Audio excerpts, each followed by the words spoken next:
Shopping for your home can be hard. Shopping for interior decor can be difficult because it's one of those areas in your life where you do want to invest in pieces. You don't really want to buy cheap furniture or cheap decor. Whereas in clothing, it's not as bad. Maybe you buy a shirt and then in 6 months you don't like that shirt anymore. So whatever, it's 20 bucks. You can give it to your younger sister or donate it. But within interiors, it's a little bit trickier because I feel like you do want to invest money into, you know, that nice lamp or whatever it may be. It costs a little bit more. It's more of an investment. It's more of a commitment to decorate your home. You know, you're not really switching out your side tables every 6 months. So I wanted to talk about and give you my opinions on items I will never regret buying for my home. Interior decor items that I think it's a one-time purchase. You buy it, you take care of it, and you're never gonna get sick of it. It's timeless, and it doesn't really like ebb and flow with the trends. It's just something you will always have, and you're just never gonna regret buying these items for your home, in my opinion. IMO, in my opinion. We're going to start off strong with one of my most recommended pieces to buy ever that I think you will never regret, that you will use for the rest of your life, and that is the IKEA HOVET mirror. HOVET mirror. This is the most inexpensive, full-length, large mirror that just will never go out of style. You always need a mirror. You always will want a full-length mirror. And this one is nicely priced. I think it's like 150 bucks. It's huge, it's simple, and even if you get sick of this modern style, it will always look good in a bathroom. I own this mirror myself, and it's probably my like top recommendation for people to get this mirror and put it in their bedroom or bathroom or wherever, because it just helps open up the space. And again, you won't regret buying it because that's, you know, what this video is all about. Coffee table books. Just coffee table books. If you get any type of coffee table book, whether it's from Goodwill, whether it's a nice one, it's the best gift to give, it's the best gift to receive. You can't go wrong with a coffee table book. It doesn't even matter at all what it looks like. Maybe it's a front runner and you have it, you know, on your coffee table and you love it. But maybe Uncle Steve got you a coffee table book on the solar system. It doesn't matter. That's actually kind of cool also. You will never regret buying or receiving any type of substantial coffee table book because those can get pricey. And you do have to build up your collection for those. It took me a while to build up a collection just to like create this little book stack in my spot. And I can tell you, I bet like half of them are from like Goodwill or just random stuff that I don't even know. So you won't regret buying any coffee table books. One statement tree. Did that mess up my focus? One statement tree. Is that even what it's called, a statement tree? I think in your home, you do need to have one large piece of greenery. For me personally, I'm not a huge plant person, so I like to have a few plants, but I'd rather have one large tree than a bunch of smaller like hangy plants throughout my home. I also like the look more. I'm just not a huge plant person. I don't love like a bunch of plants in my space. And I honestly think you will never regret putting money into a nice rubber tree. If you have an open space in the corner of your living room and you have good lighting, throw in a tree.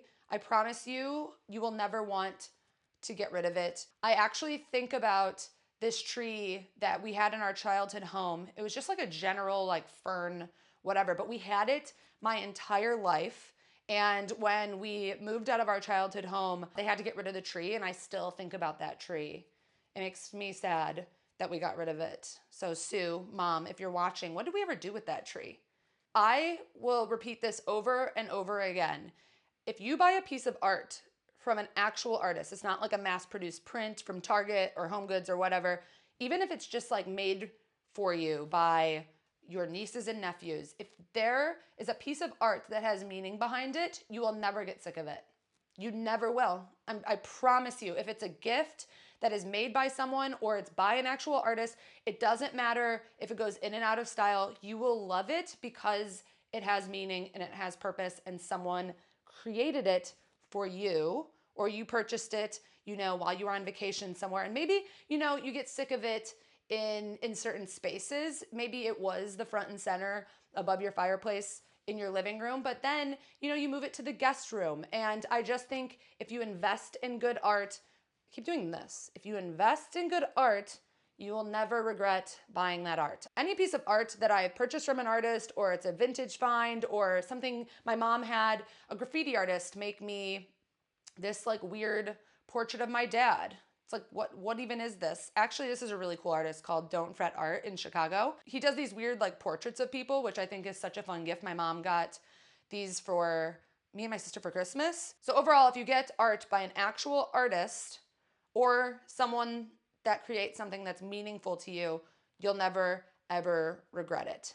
It might make its way into different spots in the house, but I'm telling you, it will make its way back around. My parents actually bought this Tarkay piece when I think they got married, which actually is funny because they spent a good amount of money on this piece of art. And then like, I think 2 years later, my mom saw it in like a Pier 1 and she was like, cool. Like now this investment piece is actually commercialized. Regardless, she still has it. It's meaningful and it's by a cool artist. And now it's actually pretty front and center in their new Chicago place. I am going to be showing my parents' place on the next episode of Check Out This Fucking Home. So if you're interested in seeing where this Tarkay has landed in their new place, or their new place in general, which is actually pretty cool. Here's a little sneak of it.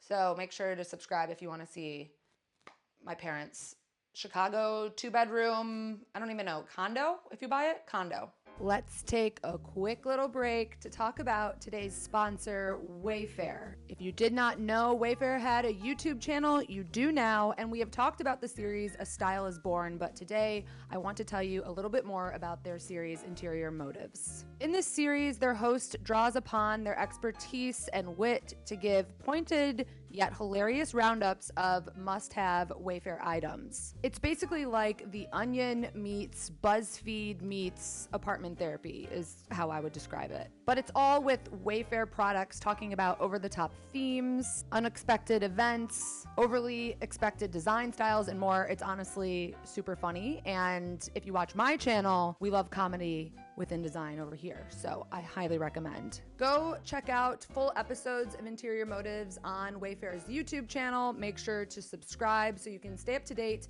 not only with their series Interior Motives, but also A Style is Born. It's really fun to see a furniture brand create content with other creators on the platform, so I definitely highly recommend. I've included the link in the description, so go check it out, and thank you again, Wayfair, for sponsoring this video. Good frames. I think a lot of people get these cheap IKEA frames where you could just go and thrift frames, but I think if you get a nice frame, a good wood one, or even an ornate gold one, you're never going to regret it, because how often do frames go in and out of style? Sure, you like a modern frame right now, but then maybe you like a wooden frame or an older vintage type frame. There's only so many options you can choose from. So if you get nice frames and you don't just get these like cheap IKEA white ones, which we've all had, I've had these, and I'm a huge fan of IKEA. I just think that if you go cheap on your picture frames, you're gonna end up throwing it out, and you're going to want nice quality ones. And I think it's not that hard to get a good quality frame, And then you just switch in and out the art, which we have talked about. But I don't think you'll ever regret buying a nice picture frame. My mom and I are actually a little bit obsessed with getting things framed nowadays. I don't know why that wasn't a thing growing up. It is expensive to get things framed, but now my mom and I are like, ooh, let's go get things framed for our weekend hobby. And that's what we do now. We go to frame stores, and they have leftover wood where you can pick out a custom frame and get it matted, and it's pricey. It is, but it's, I will never, ever regret a good frame. Love frames. Dimmers, just dimmers, dimmers that you can install on the actual switch of your light on the wall. I didn't realize how easy this actually was. My dad has installed these for me and my sister. I don't know about my brother. Jack Jack, if you're watching, who is definitely not watching, my brother Jack, I don't think he's ever asked my dad to put a dimmer on his light switch, but my sister and I, we always have my dad install dimmers. It's super easy. You buy them from Home Depot and you put them on your switch, and then like all of your overhead lighting can be dimmed. You can buy plug-in ones too from Amazon that I think Kate has one where she just has it, like you just connect it, you know, you get the gist. And every light needs to be dimmed. It's just magic. If you watch any of my other videos, you know how important lighting is to me. So I definitely think you will never regret buying dimmers. I guess that's not really like a decor piece, but it is. It really transforms your home if you can dim your lights, and it's not hard. It just goes to show, if my dad's putting dimmers on our light switches at a rental, that's how easy it is. Then you can just leave them. Like, everyone wants a dimmer. Just leave it. It's not even expensive. Okay, a big old thick and juicy cutting board. A big, nice cutting board that you keep on your counter. Not the cutting boards you put away in the cabinets. Those are different, like the ones you use for like meat and poultry and stuff. This is more of a display cutting board. Like, I had one in my Chicago place and I just kept like my fruits and vegetables on it, and sometimes we would use it to cut, but I loved having this big, juicy cutting board on my counter, and those things last you your whole life. Your whole life, you can use these cutting boards. You're not gonna regret buying a nice big ass cutting board. Again, a good gift. I feel like that's the perfect birthday gift to ask for, because these cutting boards can get a little bit pricey. I think I have this one from Williams-Sonoma, if it's still available, or I'll put something like it at least. I think it was like $160, which is very annoying to buy if you're just trying to buy a cutting board, but it's a great gift and you will keep it forever. And I love when they're displayed out on the counter. And the last thing I think you will never ever regret buying is silver. Just anything silver. Silver never ever ever goes out of style, ever. It never does. Brass and gold and steel and metals, they all, you know, they have their times where they're more popular and some aren't, but aged silver, brand new silver, you just cannot go wrong with it. If you get like a nice silver platter or little silver cups or candelabras, silver will never, ever go out of style. And it's always a nice little piece to add to your credenza or your coffee table. Have like a little silver bowl. And I personally like when silver ages. I love the look of aged silver. I remember my mom would always clean our aged silver, and it would really, you clean it with, what do you clean it with? Whatever you clean it with, it stinks. That shit stinks. But I like aged silver. I think it looks cool. But maybe brand new shiny silver will be something I'm into in the future. And you know what? All those little silver pieces that I've invested in or purchased, I'm not going to regret buying it because it's always going to look good. That's it. That's all I got for today. These are all of the items that I think you won't regret buying. I could honestly talk about so much more, like getting a nice sofa or like an antique table or whatever, investing in a nice vintage lamp. Those felt like a little bit too broad in the sense of, you know, you could actually get sick of this lamp and have to, you know, switch it out. This honestly wasn't about the amount of money you're spending on things. It's more just really items I don't think you'll ever regret buying. And I stand by this entire video. Fight me in the comments below if you think I'm wrong or whatever, you know? So do make sure to subscribe if you want to check out this fucking home featuring my mom and dad, Sue and Mark. Shout out to Teague, my sister, and Jack. If Jack is watching this video, text me. I'm just so curious if you ever watch my videos. He used to watch them, like my first video. He was like, wow, you're on YouTube. Now he's like, cool, you're on YouTube. Shout out to the fam. Okay, bye.